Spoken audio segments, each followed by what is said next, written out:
could talk about companies like Amazon. Bezos had a hard time raising money early on, but when he was able to start articulating that it was not just about selling a few books online, it was about understanding and having the logistics and cracking the code there so he could expand into other products, and why the word Amazon was used because it's the jungle and there's a lot there. Mm-hmm. That's where people got attracted to that and started to sync up and provide the investment capital that Amazon needed to be what it is today. You have found Authentic Business Adventures, the business program that brings you the struggle stories and triumphant successes of business owners across the land. We're locally underwritten by the Bank of Sun Prairie. Downloadable audio episodes can be found on the podcast link found at drawincustomers.com. Today, we're welcoming / preparing to learn from Patrick Donohue, the founder and CEO of Hill Capital Corporation. So, Patrick, how is it going today? It's great. How are you doing, James? I'm doing very well. So tell us, for the listeners at home, viewers at home, what is Hill Capital Corporation? Hill Capital Corporation is an investment fund. We invest $500,000 to $1 million directly in entrepreneurial-led businesses. And we are investing out of Fund 2 right now, which is $25 million fund. Wow. Is that just a bunch of investors, or is that government funded by any means, or grants or anything like that? It is. You never know. Individual. They're handing money out left and right. So no, it's all individuals. It's all hard-earned money, and many of our investors are multi-generational business owners, so that makes us very unique as well. So we really not only provide capital but the community, in a network for the entrepreneurs, the companies that we invest in, and support them in their journey. Because what we really care about is that they have optionality. Whether they want to build their business and hand it over to the next generation, or if they want to sell it, or whatever the case may be. So we've got some unique ways that we support and structure our portfolio companies. All right. Very cool. Yes. So the investors that you get, are they, because you're investing in small business, so are they looking for a return over the course of 1 or 3 years, or is it longer term? Well, definitely longer term. And, the golden standard is any investment fund really needs to outperform the S&P 500, what somebody could get in the stock market. And I talk about that with our stakeholders a lot. And so they need a reward that gives them the economic incentive to do something other than put their money in a mutual fund or an ETF. And Sure. so, if you kind of think about big picture numbers, one could expect 8, maybe 12% on an annualized basis from the S&P 500. So our investors need to expect something higher than that. And so that's what we look to achieve, is something that mid to high teen returns net to our investors. Sure. So one thing I've always been curious about with investment funds like this is, if I'm an investor, I throw some money at this thing, is the idea that I'm contractually obligated to keep my money in there for a finite period of time? Because it's not liquid. Correct. It's not liquid. And so how funds work, generally speaking, is that somebody commits $1 million, but there's a drawdown period. So and it's usually 2 to 4 years, and the fund life is usually 10 years. So somebody commits $1 million, they might have a couple $100,000 a year drawn down, and then that money is fully invested, and then there's a harvest period where they're getting a return on that money that they invested. So when you say drawn down, you mean it's going from essentially their bank to the investment? Yeah. So let's just say you committed $1 million. Then you're not putting that $1 million in that fund day one like you would buy a mutual fund per se. They would basically do a capital call and say, hey, James, we've got a deal we're buying and so on and so forth. We need to draw down 250,000 of your $1 million commitment. And then, all right. And then if somebody can't live up to that commitment, then there's basically penalties or things like that would dissuade somebody from doing that. Sure. And then yet you said a 10-year life, but I imagine, is that from this point in time, or 10 years from the time that the investor committed? It can actually be both, but a lot of times it's from once the first drawdown happens is when the clock starts ticking. Okay. It all depends on the fund docs, and there's I have a very good friend that's in real estate, and I was chatting with him while we were in Denver the other week, and he was sharing insights on various structures. And like real estate, they've got a lot of different ways they do things. So Oh it yeah. all depends on the structure and how they put it together. And those are very important points for any investors that are looking to invest in, a private fund, to understand what the mechanics are and how that all works. And do the investors get any say into what you're investing in, or they're just essentially investing in your fund to trust you to do, or you and your team, I imagine? It's a combination. There's a high level of trust, of course, by default. But we do have an investment committee, and LPs are investors are part of that investment committee. And we also have our investors who are just part of our community. And in our community, we call them ambassadors. They are advisors to us and to our portfolio companies. And so they can really be as involved as they want to be. We love and encourage people to be involved in Hill Capital because that's what makes us special is when those individuals are connecting with the founders and entrepreneurs of our portfolio companies. That's where, frankly, the magic happens. All right. Where they're sharing expertise and insights and other connections. That's where it really gets fun. Interesting. So Yes. tell me, as far as finding the businesses to invest in, what are the ground rules for what you're looking for? I imagine it's not food trucks or something like that. Well, we are investing in diverse businesses and intentionally doing so. We want to have a diverse portfolio. So in Fund One, we have everything from a company that is creating human liver cells, and Oh that's called wow. Cytotherix, and Mayo and others are investors, and that's based out of Rochester, Minnesota. And so that's a very complicated biotechnology company. And we've also invested in a baby store on Broadway in Little Falls, Minnesota, and it's called Babies on Broadway. And Adele built up that business in Little Falls, expanded to another location, but has built a heck of an e-commerce store. And she has customers all over, especially in Naples and California, because her customers, she has very high-end baby products, and her customers love to buy from Babies on Broadway in Little Falls, Minnesota, and a lot of them will talk to Adele directly. So she's Oh, very fun. high touch customer service. All So right. it has been very diverse in the companies we've invested in. That's what we love, and that's what makes it fun. How do you find them? Because there's small businesses everywhere, starting, coming, and going. Exactly. Well, that is why, like in your hometown and area, like in Madison, Wisconsin, I've come in and given talks and have connected with, economic development and the Small Business Development Center. So we over the years have done things to make personal connections with events and have sponsored events and so forth. But at the end of the day, James, it's word of mouth, it's referrals. So, you may bounce into a company and say, hey, you should know Patrick and give him a call at Hill Capital. And that's the vast majority of the companies that we're interfacing with on a weekly basis.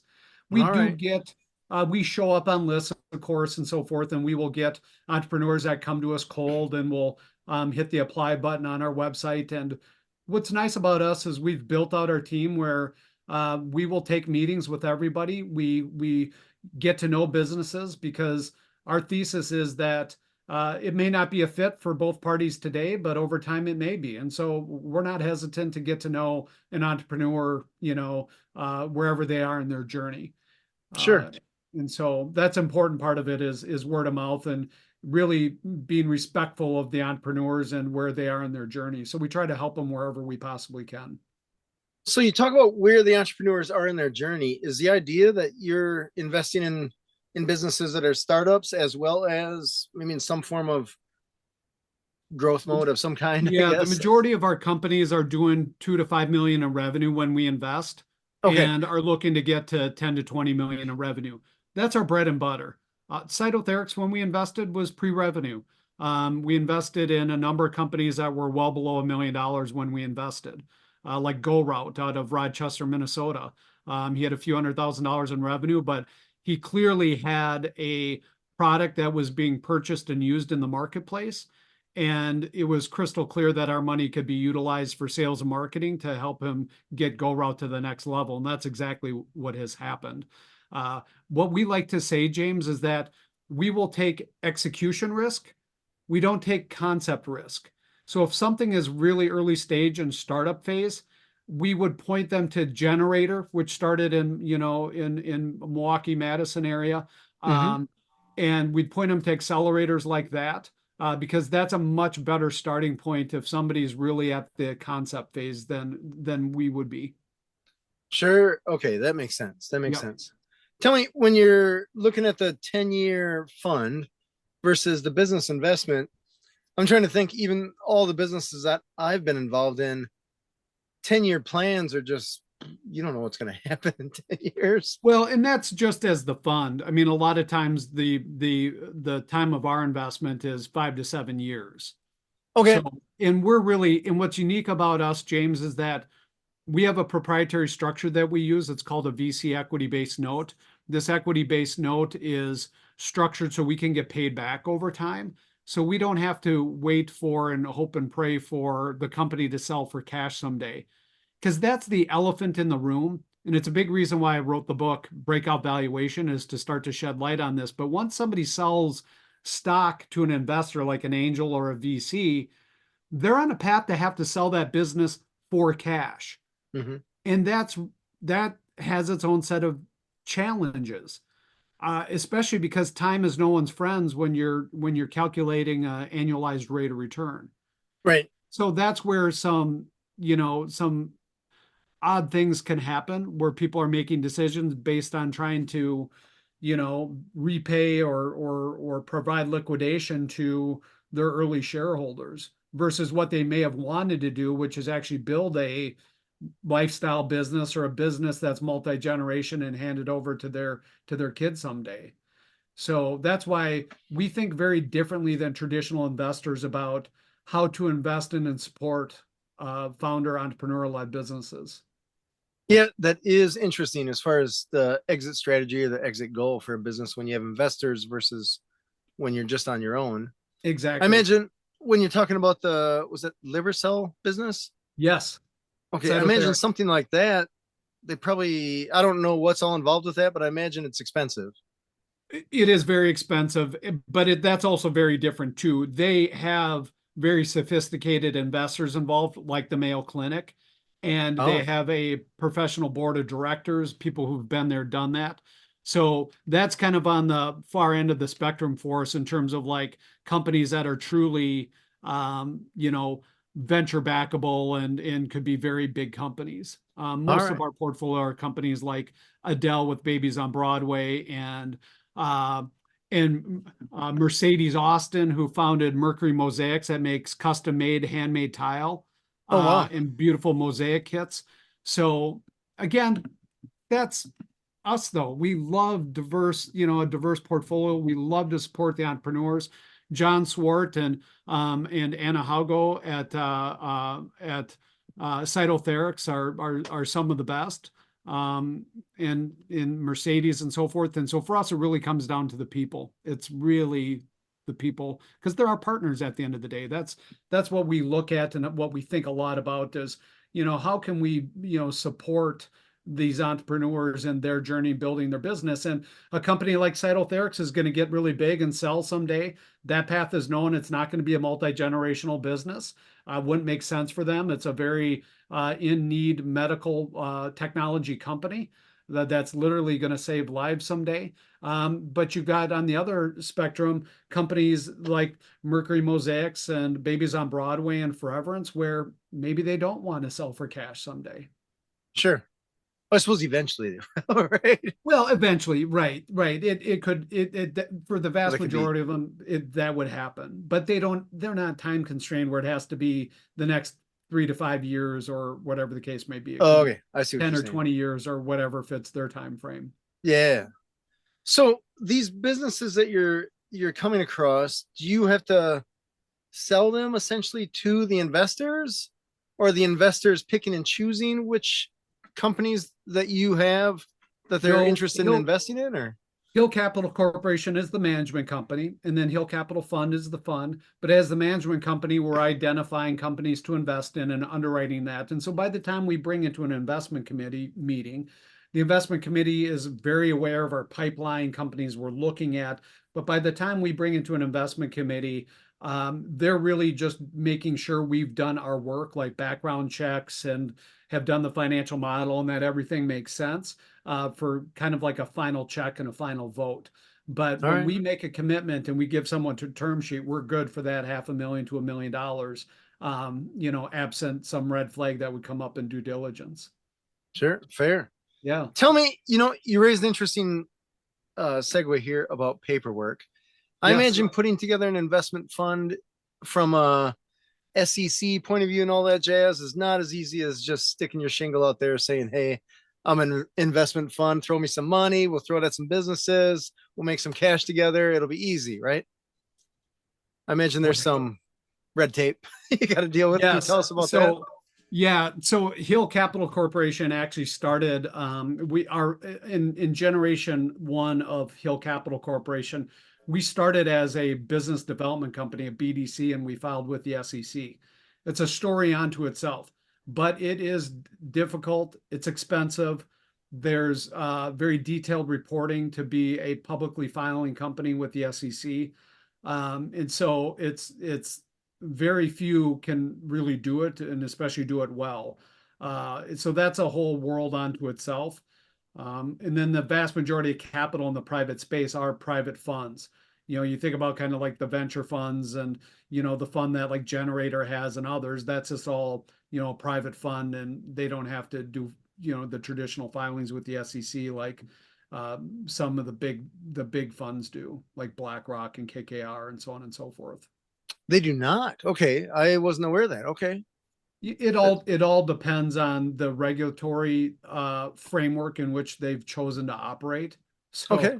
we could spend a whole hour talking about that, but it really depends on the framework of which they are choosing to operate. If it's a very closely held investment fund, some friends and so forth, like you described, I mean, that can be very informal. They can kind of do what they want. But if you start bringing in outside investors and people you don't know very well, that gets into a whole different realm of legal and regulatory compliance that one needs to abide by. All right. Where do you guys fit in there? We are very closely and privately held. Okay, Yes. gotcha. So the investors, you're not just putting out a newspaper ad No, or gosh, no. or No. I don't know, We are maybe not a not. newspaper ad, but you No, know what I yeah. mean? There's a big billboard saying, "Hey, throw some Yeah. money at us. Let's No, it's invest it." it's very closely held. It's a very small group. So Gotcha. How or when did you start this? So my journey with Hill Capital started in 2014, and it really got off the ground in 2018. So I have a heck of a founder story myself for that first 4 years. It's tough. It's a slog. I mean, Hill Capital Corporation was a startup no different than any other startup. There was a handful of us who put in our own cash, and I worked over 11,000 hours, basically uncompensated, pulling things together.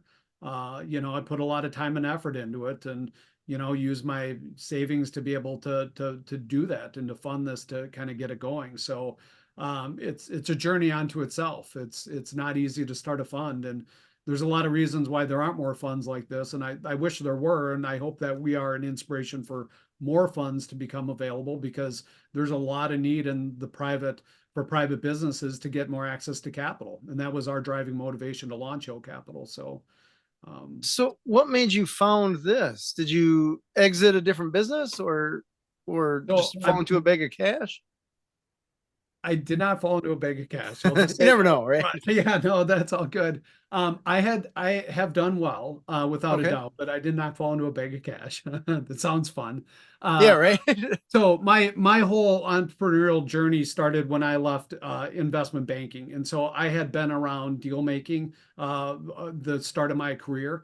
That started with writing Wall Street research, doing investment models, switching to the investment banking and advisory side, so doing fairness opinions, valuations for companies, IPOs, mergers, acquisitions, and just capital formation, broadly speaking. So I had all that background. And my founder's story, James, was really around seeing how disconnected Wall Street is from Main Street. And it Mm, really bothered me because as a young person coming out of college, you kind of have this feeling like everything in the world is already kind of figured out, and Wall Street is probably well suited to help all companies wherever they are. And to see firsthand how Wall Street has really become only available to companies that are doing over 100 million in revenue and could be $1 billion public company someday. It just was jarring, to say the least. And so through my, call it, formation period, when I was a young person, kind of cutting my teeth in the world of finance, I just realized like how broken the world was for entrepreneurs and small businesses. And that was really the underlying fire and motivation that I had to start what became Hill Capital Corporation. Got it. So it sounds like you had some experience as far as looking at the back end of the businesses and Very much so. things Yes. like that. So that had to help quite a bit. Yes. And then was it tough getting investors into the the portfolio? I don't know what you call it. Yeah, bringing in what most would call LPs, because a lot of funds have a LPGP structure, limited partners. But yeah, it was really hard. That's a lot of networking, a lot of connecting, a lot of, sharing the vision and the story and so forth. And so I resonate with all founders that, have to fundraise and bring money in. You literally have to have hundreds and hundreds of conversations to bring together the handful that are ultimately going to be investors. And that's been my experience. It's very tough, it's painful, it's scary. It takes a heck of a lot of work and a lot of trust and faith that it's all going to work out in the end. And so some companies are extremely lucky. And of course, those are the ones that grab the headlines. Somebody, has a hot idea and they, get investors in a heartbeat, but that's the fraction of 1%. Everybody else, 99+%, they have to grind it out and scrape up their knees, crawling around begging for people to listen and ultimately, hopefully, to invest. So it's tough to fundraise. That's why I spend a good chunk of the book talking about fundraising strategy, because I've lived it and I've helped people do it. And that's kind of what I've been doing for pushing 30 years now. Nice. It's interesting here in Madison. I imagine just like a lot of other places, Yep. they have the startups, the generators of the world kind of thing, Yeah. bringing some of these businesses together and educating the founders, all that jazz. And I have seen some crazy money get thrown at some companies that did not have a revenue model. And I am not in a position where I can throw millions of dollars at an investment, especially at a company that doesn't have a revenue model. And I've seen it well, maybe not firsthand necessarily, but at least watched it unfold over the course of years where, hey, this company raised $5 million. Yep. And then 3 to 5 years later, that company folded. And it blew my mind that there were investors that made that much money somewhere else that were throwing money at a business that didn't have a revenue model. So can you talk to me? I don't necessarily know what you guys are investing in, but why would a company, or why would an investment, people with money like that, throw at a business that doesn't have a revenue model at all? James, I'm in the same boat. It took me 2 decades to look at and study and to figure out why that is. And Okay. I figured it out and I wrote about it in the book. Tell me the Cliff's Notes version here. Yeah, it boils down to the magnetic vision. So the founder of that company that attracted a lot of money had a vision. And the reason why I use the qualifier magnetic is because it's one thing to have a vision, but it has to be a vision that can be articulated where it attracts others to it. And so the really good founders, the ones that raise a lot of money and grab a lot of headlines, have a strong magnetic vision. They're talking about, like, if you think about, like, we could talk about companies like Amazon. Bezos had a hard time raising money early on, but when he was able to start articulating that it was not just about selling a few books online, it was about understanding and having the logistics and cracking the code there so he could expand into other products, and why the word Amazon was used, because it's the jungle and there's a lot there. Mm-hmm. That's where people got attracted to that and started to sync up and provide the investment capital that Amazon needed to be what it is today.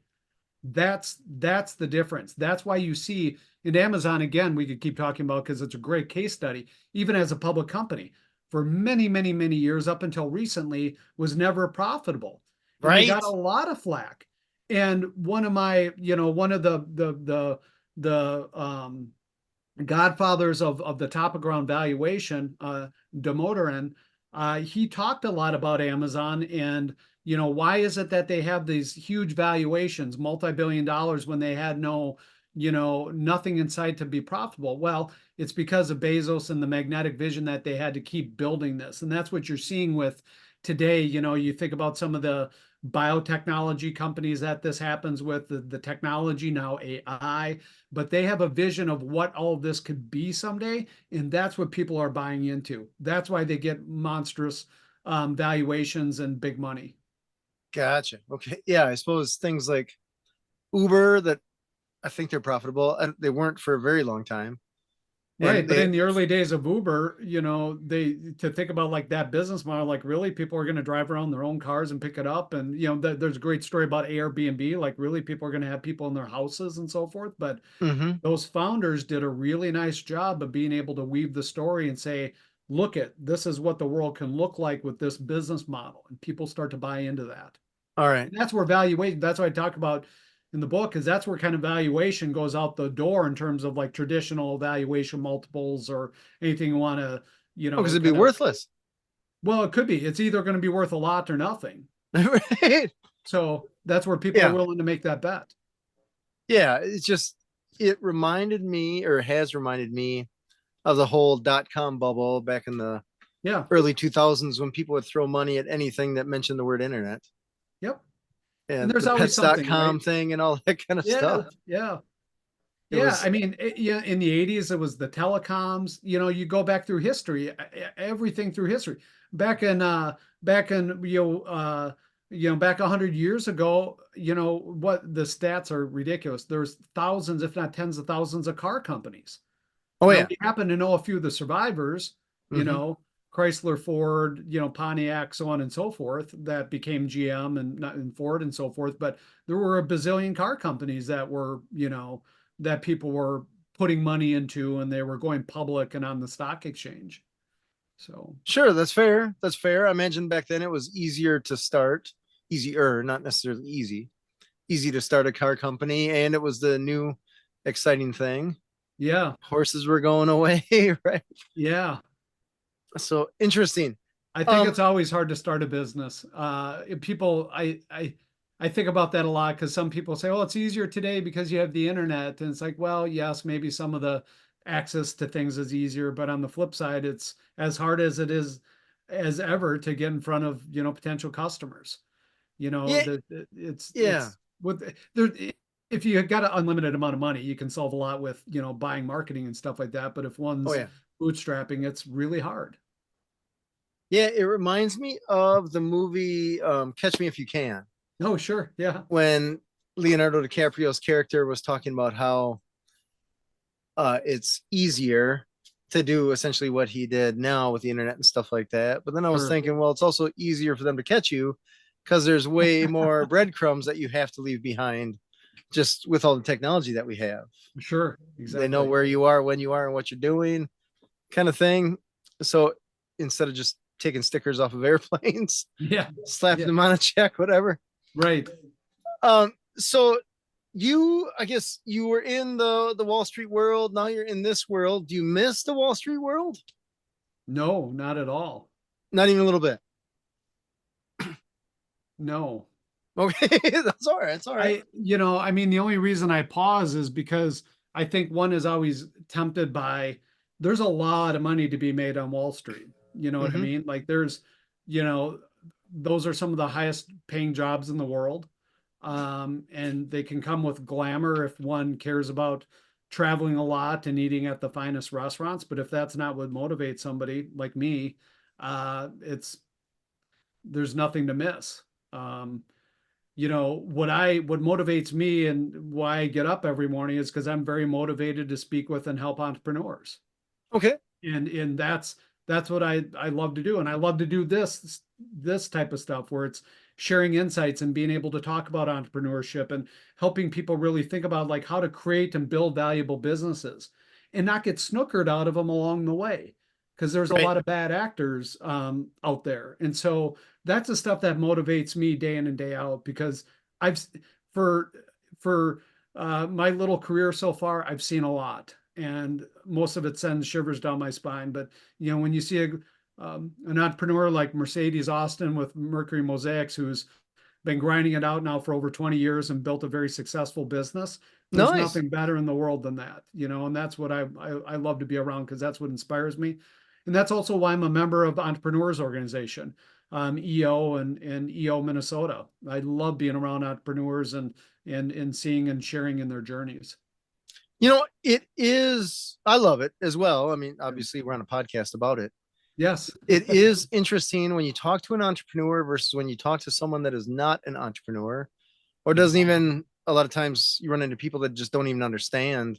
Nope. Why would you start a business? Why don't you just get a day job kind of thing? It makes for very interesting conversations, either at a coffee shop or bar, whatever. Entrepreneurs, you can talk for hours because everybody's got stories Yes. in that realm. Yeah. And I don't know I mean, day job people, it's not to say they don't have stories, but they're not as cool, I guess. From my perspective, anyways. I agree. Tell me the biggest success that you've had so far since you started this. I mean, you've been going, you said 2010 or 2014? I apologize. You started 2014. 2014. And so, Okay. and the fund and everything got off the ground in 2018. Okay. So you're talking decades since you started it, but you still got whatever, quite a few years under your belt as far as what investments turned into good investments. So do you have any wins that are pretty cool? I would point to Go Route. That's one of them that is top of mind. Mike has been very successful selling his sports technology technology to football teams. You have to help And me with what is Go Route? Go Route basically has basically a smartphone that is utilized by players to study a route for practices. That's where the original idea was. And so the big idea, and where it's very successful, is that the teams can run 2 to 3 times the amount of practice routes during a practice than they would if they're still using paper and whiteboards. Wow. And so it Okay. saves people from huddling up and spending all that extra time, so they can keep practicing, the various routes. And so that's where he started. And then now that technology is literally expanding rapidly into softball and baseball and basketball, because there's now a lot of new rules that have been updated around the use of technology and communications in athletics. And All so right. Go Route is doing exceptionally well right now. So that's been a really fun one, because uh, like most entrepreneurs, Mike Rowley had to pivot his business model several times. Okay. He started off being dependent on a Wi-Fi system, and was able to work out deals with the providers of, the 5G networks, the cellular and broadband networks, and be able to make it so, he could reduce and eliminate latency and issues around Wi-Fi. And so his journey is quite inspiring. So that'll be fun to see where Go Route ultimately lands, but it's doing very well right now, and it'll be fun when Mike can really share his story someday. That is cool. I look Yes. forward to having them.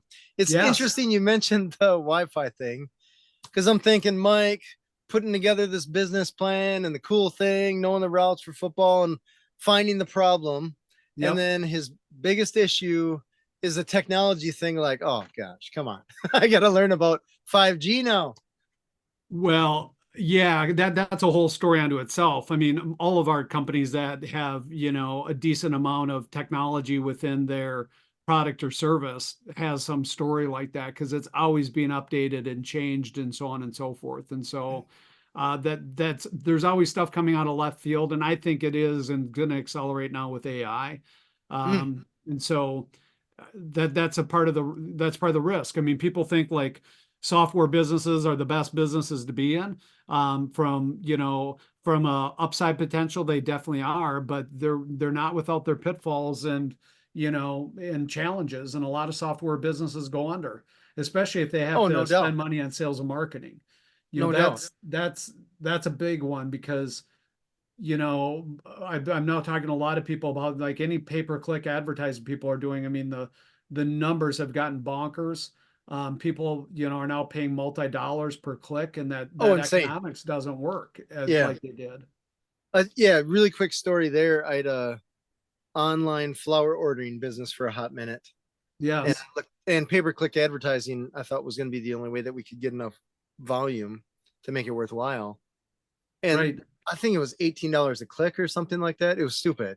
Oh man. So we stopped that business before we even got off the ground because I talked to different flower shops and I'm trying to figure out how are you making any money if you're paying $20 each time somebody clicks, not even necessarily buys. That's insane. It was bizarre. So It is I very don't know if they insane. are. Yeah, it's it worked really well when it was 15 cents a click and so forth, and got Yeah. hard at a couple bucks, and now, being in the teens and 20 bucks a click. I mean, that's just ridiculous. Yeah. It's not worth even going down that road. Yeah. There's That's why we're way seeing more channels. Yeah, that's why we're seeing companies like Foreverance that are, very successful with, like social media posts, because they make custom made urns. So they Oh, got really popular in a lot of national media attention when they made the ceramic urn for Prince's estate when he died. They built it of Paisley Park, oh and wow. so they've got a lot of stories that, people share about the custom urns. A lot of it is the classic car that dad or grandpa had that, they get made into an urn, or like their favorite dog or something like that. And so those really pull on the heartstrings and work really well for social media. But when you buy clicks to sell an urn, extremely difficult. I bet. I So bet. yeah. Interesting website search there. Yeah, exactly. So tell me, when you first put this together, just to figure out the chicken and egg scenario, you're putting together Hill Capital. Yep. You got to get some investors, but I imagine you're talking to everyone, not necessarily knowing where their net worth is at. And you're going to Correct. find some investors that are like, hey, I got whatever, $500 to throw at you. And you're like, we're not quite there. Yep. Or how did you navigate those conversations? Because that had to be challenging right there. Yes, it is. But, there's two things that move money, James. It's trust and respect, Okay. or excuse me, trust and emotion. So you Oh, have to there we go. build trust and you have to build rapport, but there has to be an emotional hook too, to get people to, to be able to write a check, whether it's in a fund, or, getting an investor in a business, or a donation to a nonprofit. So it's really about that trust piece, is the ability to build trust, and to get them comfortable about what and how they think about where they're allocating capital. And so, there's an art to it. I've been around finance and money my whole career, and so, it's never easy, but you do just build that trust and have people share insights about what they're looking to achieve, and how, you can be a solution set to what they're looking to do. So, Sure. Tell me, when you started this fund, how did your family react to you quitting your day job, so to speak, to starting this thing? well, I'm very blessed because my wife Ann and our kids were very young at the time, so they didn't know any different. But uh, my wife Ann has been very, very supportive, and she's the opposite of me. Like, she does not like working for small businesses. She loves to work for big corporations. She works for Fortune 500, Fortune 5 companies, Mm-hmm. like around the Twin Cities. And so, but as an entrepreneur, your most important co-founder is often your spouse, your loved one. And Right. for me, Ann was definitely, my most important co-founder. And be frank about it, it was her income and definitely her health care that allowed me to go try these things and to try to get them off the ground. Because if I didn't have that as an entrepreneur, it's nearly impossible. I mean, the healthcare alone, I was talking to an entrepreneur today, it's always the same thing, but getting healthcare insurance for somebody that doesn't have W-2 income is extremely difficult Oh and yeah. expensive. And it's a Yeah. real problem in our society. So, Yeah, it's funny so that you say yeah. that. I just heard a stand-up comic talking about this yesterday. And he's like, hey, I forget he was starting his bit. And he said, hey, I don't have health insurance because I'm an American. Yeah. It was kind of funny. And even my wife, when I first started my business in 2006, on her LinkedIn profile, she put chief health insurance provider or something like Oh, that. that's good. Yeah. She's a teacher, so she didn't, her LinkedIn was useless to her, I think, or all but useless. So it's funny. They might still be Well, there. well, teachers get great healthcare coverage, in largely speaking, so that's good. We've got a company we invested in called Solarte Health that provides health insurance, and their biggest customer base are is teachers because they provide much more affordable access to healthcare than traditional plans. It's usually about 50% less because they have a network of independent providers. So Oh, wow. I get it. I mean, it's we've seen a lot, and actually in your hometown, Madison, we invested in Beam Healthcare that Oh, provides really? telemedicine, Okay. and they actually have a service that you can purchase as an individual or as a small business where you can Yeah. get telemedicine services, and we utilize that at Hill Capital. It's funny. I met them. Oh, man. That's been a few years. Yes, I always think, like, was it pre-pandemic Dr. or post-pandemic? Surju Patel, Yeah. wonderful, wonderful entrepreneur. Yeah. That's interesting. I was trying to get them on the podcast, but that was, I mean, probably when we first started Yes. years ago. So yeah, interesting. Yeah, Sergio is worth talking about and are talking with and getting to know and sharing insights because that's a whole topic unto itself. How to navigate healthcare, especially for small businesses and entrepreneurs. Oh, So, it's a huge deal. You kind of take it for granted if you're healthy, or you just running by the seat of your pants with your business, so you can't really think about, or you're not yep, focusing on anything else yep, until something happens from the health point of view, and things get expensive, I guess, awfully exactly. fast. Yeah. So I would encourage people to take a look at those things and get to know them because that's a big part of the entrepreneurial journey. Fair, Kind of totally fair. unfortunately, but it's just the reality.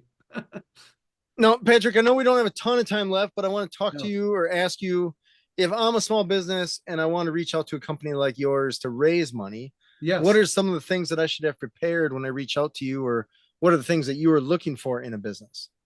Well, one of the biggest things, we chatted about this, is really having that vision understood and be able to articulate that, and truly being genuine to what you want to achieve as a founder.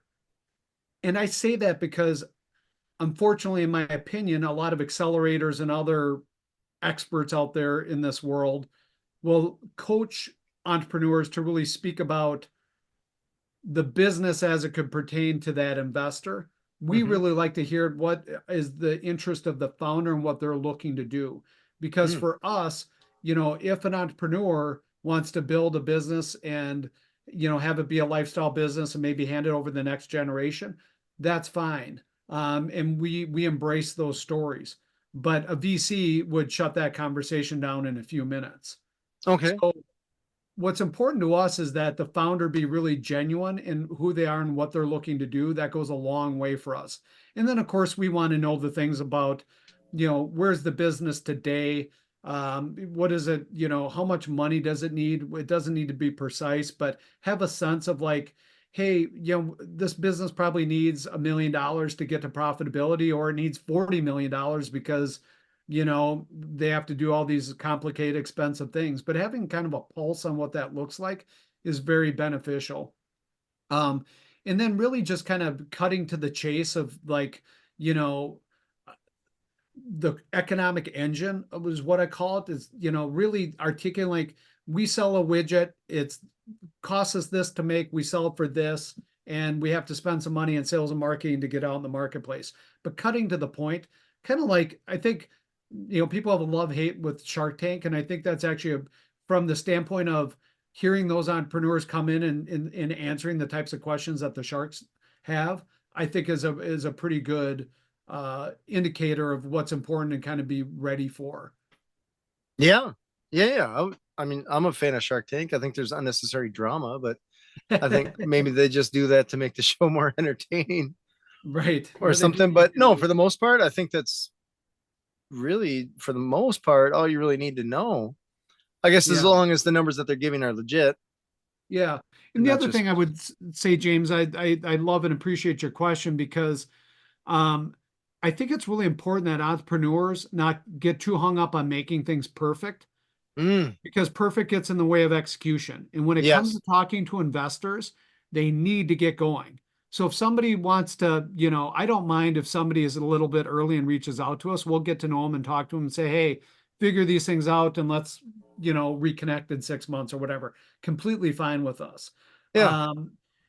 If somebody waits too long to have everything perfect and all their talking points perfect, that's going to get in the way. And actually, we would see that as a red flag that they're overanalyzing things. I call it analysis paralysis. Oh, that's An fair. entrepreneur needs to execute and move. So Yeah. Fast decisions.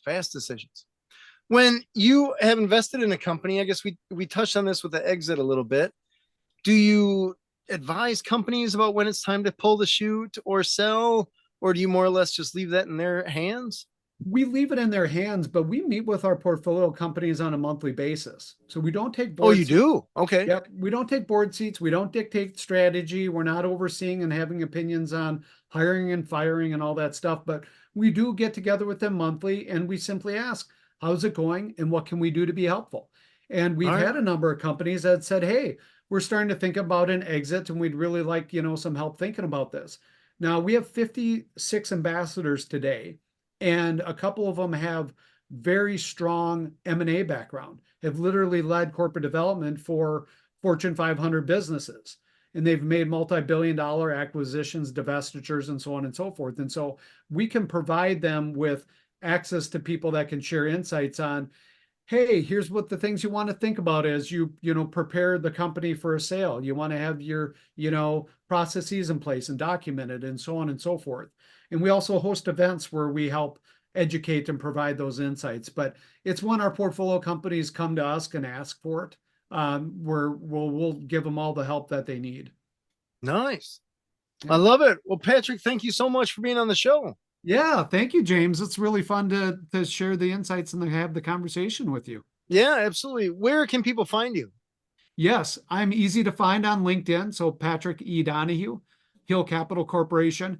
And anybody can reach out to me directly, Patrick at hillcapitalcorp.com, HILLCAPITALCORP.com. So Patrick at hillcapitalcorp.com. And I promise we'll get back to you, especially mention that as on the podcast. So happy to be helpful to anybody in your audience.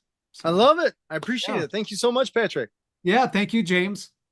This has been Authentic Business Adventures, the business program that brings you the struggle stories and triumphant successes of business owners across the land.